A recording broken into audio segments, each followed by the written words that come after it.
Hey everybody, this is Doomhammer with another update here with the 32-team franchise, Week 17. Here is the updates for some major games. Packers fall to the Buffalo Bills. This is the game that E.J. Manuel started. He did get injured, so Tebow came back in for a little bit. But the Bills get the win over the Packers.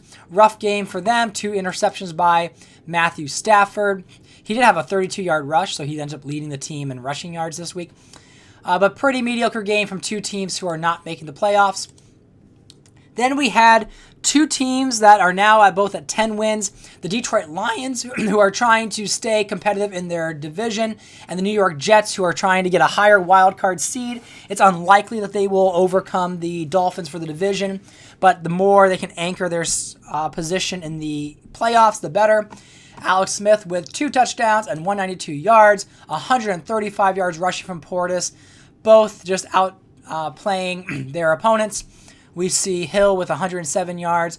Tannehill has been pretty snazzy this season, especially as he turned his team from a 1-5 to a 9-1 team. This was like their first loss in 10 games. So pretty impressive run for them as they are making the playoffs. Then we look, or I think they're in at least the playoff picture. Then we had another competitive game where the Cardinals take the lead in the NFC for first place. Dolphins remain the first place team in the AFC, but this is like a potential Super Bowl matchup where the Falcons come away with the win. 3 touchdowns from Andy Dalton. We see 2 from Cam Newton, but the 1 turnover. 97 yards from Beanie Wells, who was not drafted by the Cardinals in this reality, but makes his way over in the offseason and has a fantastic game and great season. Mike Wallace was sort of a down game compared to his season where he's almost over 2,000 receiving yards. 1885. So he's been having quite the year. Calvin Johnson Jr. with 109 and 2 touchdowns. Another highly competitive game. If the Titans won this one, they would have put themselves ahead of the Dolphins, but they fall again. Or actually, no, wait. Yeah, okay. They would have been ahead of the Dolphins, but the Raiders come through. 315 yards from Matt Ryan with 3 touchdowns and an interception. Jackson, similar stats with 361 yards, both within the 70s completion. Jonathan Stewart with 51 yards, 35 for Tavares Jackson. Shane Vereen with 74 rushing yards and 64 yards for Sean Green. Julio Jones coming through with 187 yards and 2 touchdowns for the Raiders as they ascend higher in the playoff picture. I think they're the 2nd-ranked team in the league. I guess in this reality, Hugh Jackson doesn't suck as bad as we all know he does. Brad Smith finally had a good game in a while. He was the one that started off very hot when Greg Jennings was injured. He's cooled down sort of since then. Right, we see some very low stats there with receiving because it's mostly been Greg Jennings and Slater. But unfortunate game for the Titans, even though they're still in the playoffs. Then we got the battle of the NFC South. Panthers are outside looking in on the playoffs, kind of trying to earn their spot. However, a lot of these teams that are in the playoff picture keep winning. So Flacco with almost 300 yards, 2 TDs. Geno Smith fell short, but he had a pretty solid game for the rookie. 41 rush yards, 1 touchdown. But T.Y. Hilton has had some crazy games recently. We see 191 last time, 204 this time. Really coming back this season, getting 1,663 yards. That T.Y. Hilton-Flacco combo is looking really good. Not as good as, the Torrey Smith was supposed to take off, but the T.Y. Hilton one is what's really been the main connection there in Carolina. Then the Colts deliver a blow to the Texans, basically knocking them out of the playoff picture. With that 37-31 victory, Kirk Cousins gets his first win as an Indianapolis Colt, largely due to 2 touchdowns and 192 yards by Chris Johnson. No real receiving stars on the Colts, but Hopkins, 139 yards. He has had quite the rookie year. We see already 1,100 yards receiving and 12 touchdowns. We know DeAndre Hopkins is going to be sick for the Houston Texans in the future. CJ Spiller, 58 yards. Nothing much there with the Texans. That delivers their blow to their season. They're no longer in a chance of winning the playoffs. Then a huge battle here in the NFC East. Matt Barkley gets his first start as a New York Giant and almost defeats the Commanders. It was the last 2 minutes of the game where they went back and forth, and it was just Michael Vick who made a huge throw to Teo Johnson that got them into field goal range to win the game. So very exciting game here for the Commanders, getting the win over the Giants. Then the game that possibly knocked the Bengals out of the number 1 pick in the draft, they deliver a win over the Ravens, which if the Ravens won, they would have still been competitive for possibly winning the division because the division sucks. But the Bengals with Osweiler get a win here, defeating Eli Manning, which now they're going to play Colin Kaepernick in the last game of the season. They played Manning to try to win their division, and it failed. We see Murray, the rookie, with 65 yards rushing for the Bengals, 70 yards rushing for Ray Rice. We'll see probably both of these teams dismantled in the offseason. Can't imagine they're going to stay much intact. Then you got the Cowboys falling to the Bears. This kind of knocks the Cowboys out of the playoff picture.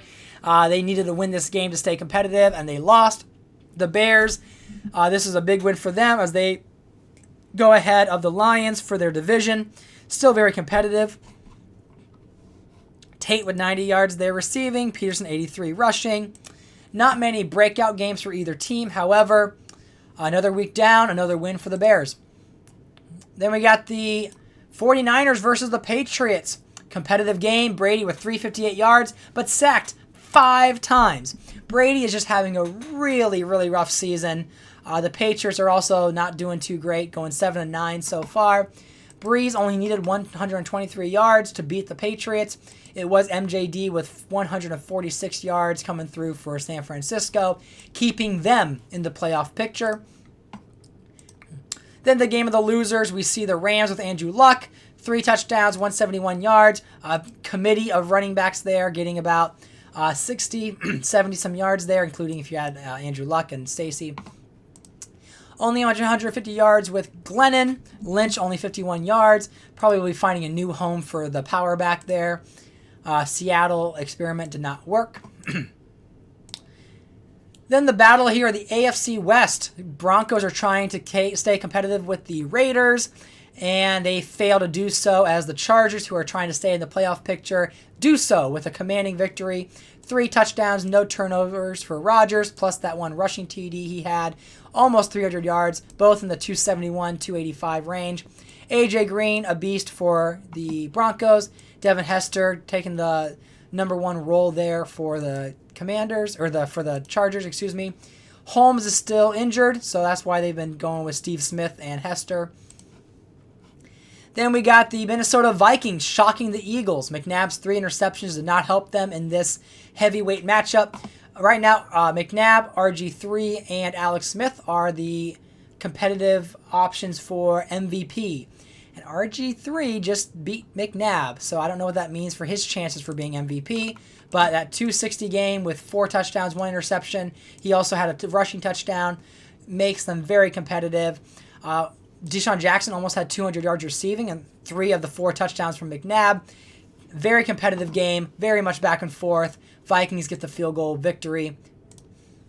Then you got the Chiefs versus the Jaguars. Again, a better season for Jacksonville than they had last year. McCoy actually playing very well, despite being pretty low overall. We see 3,500 yards, 30 TDs, 18 INTs. That's his challenge. But he's been doing a pretty good job this year as the main quarterback for Jacksonville. Got them one of the best records they've had in many years.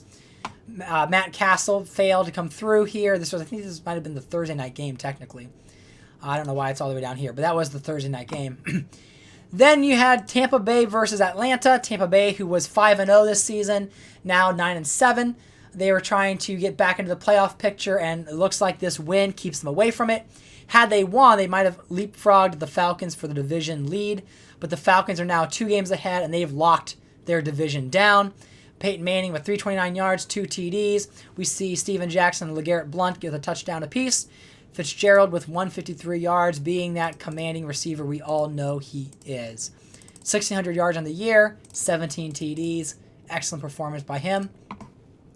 And I would say the game of the week, Monday Night Football, the Browns and the Steelers. Browns are behind by 1 game. and they were going back and forth this entire game. But Cleveland had this big touchdown pass to Willis McGahee. He's the one that got the touchdown catch. It was like a 52-yard touchdown reception to win the game. Because of this, the Browns are currently the 4th seed in the playoff picture. Now, the Browns play the Patriots, and the Steelers play the Bengals. So if the Steelers beat the Bengals and the Browns lose to the Patriots, Pittsburgh is back in the playoffs. But I cannot believe the Browns, about how bad they were this season, are now in the playoffs, or likely in the playoffs. Terrell Pryor is injured and out for the season. So Vince Young will be taking the Browns potentially to the playoffs. Crazy year for them. I'm mind blown. But the big performer was Travis Benjamin with his 98 speed, 97 acceleration. He was expected to be a major trade target, that he could go to the Browns or to go to another team if the Browns sucked. But he might be one of their lead receivers moving forward, kind of like that Philadelphia Eagles speed strategy. But 238 yards by him and 3 touchdowns helps Cleveland overcome the Steelers. Big game for them. So impact performers, we see Big Ben had almost 400 yards, just wasn't able to cut it. RG3, another big game. Pryor, before he got injured, was playing incredibly well.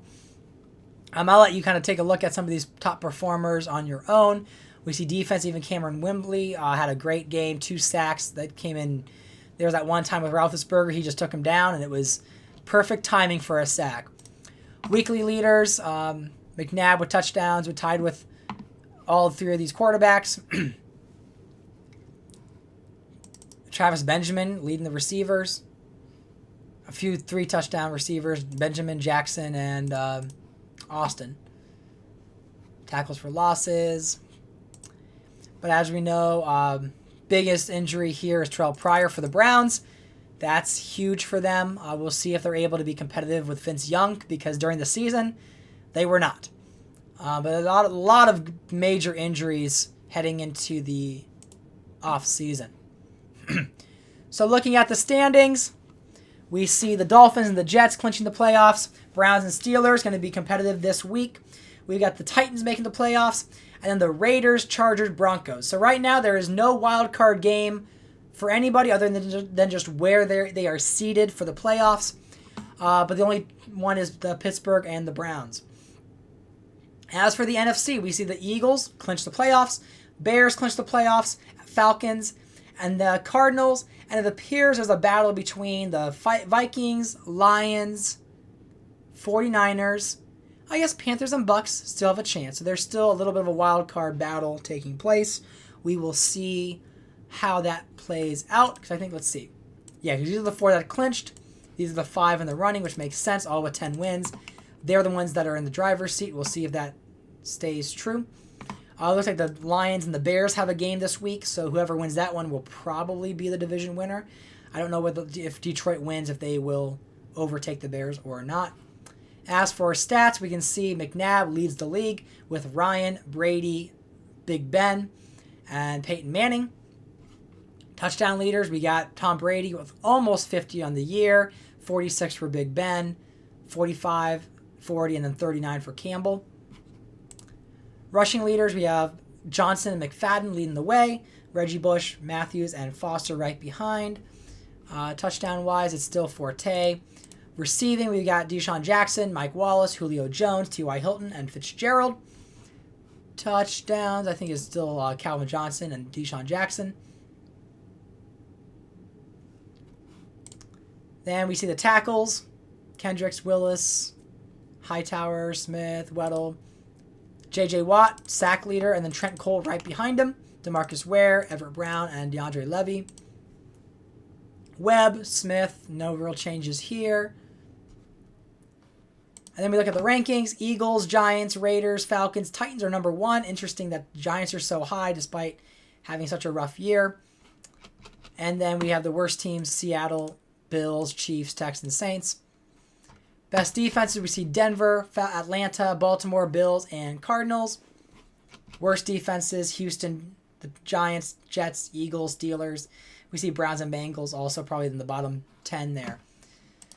So we have the final week coming up. I hope you enjoy these updates. And actually, let's do a quick check. I'm going to actually switch the screen here to make it popped out. And the MVP leaders are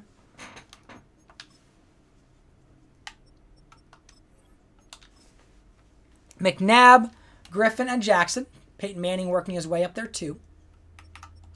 Coach of the year right now is the Cardinals and the Titans. Makes sense. Calvin Johnson Jr. leading with Offensive Player of the Year. J.J. Watt, Defensive Player of the Year. DeAndre Hopkins, Xavier Rhodes is the Rookie of the Year for AFC. Jackson for QB. Johnson, other Johnson, Levitri. J.J. Watt, of course. Levy. Josh Norman for Pittsburgh. The Colts with Nugent. Then we see Deshaun Jackson being the Offensive Player of the Year for the NFC. Ladarius Webb, makes sense. Travis Kelce with Commanders. Barkevius Mingo with Dallas. Then it's McNabb, Matthews, Jackson, Jari Evans. Oops, Everett Brown as D-line, Trent Cole as Saints, Webb at DB, and McManus with San Francisco. So yeah, thanks for watching the video. I'm looking forward to this last week being over and the playoffs beginning.